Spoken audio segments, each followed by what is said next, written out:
জলের মধ্যে আমি লবণ, হলুদ আর লঙ্কার গুঁড়ো একটু দিয়ে দিয়েছি। আর এই ছোটো দানা সবই নিলাম দিয়ে দিলাম। এই জলটা পুরোটা শুষে নিয়েছে। আমি এই শুকনো খোলায় একটু ভেজে নেবো।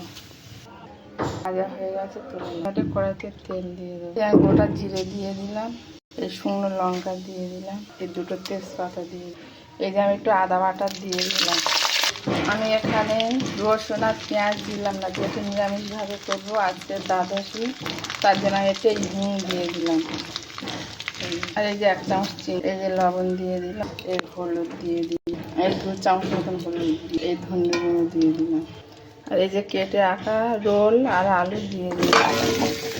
বন্ধুরা, আমার সবজিটা ভালো করে কষানো হয়ে গেছে। সবজিগুলো আমি দিয়ে দেবো। সবজির সাথে একটু ভালো করে একটু ভেজে নেব। আমি একটু কাশ্মীরি লঙ্কার গুঁড়ো দিয়ে দেবো। ভালো করে ভাজা হয়ে গেছে, এবার আমি জল দিয়ে দেবো। বন্ধুরা, এই যে আমি জলটা দিয়ে দিয়েছি।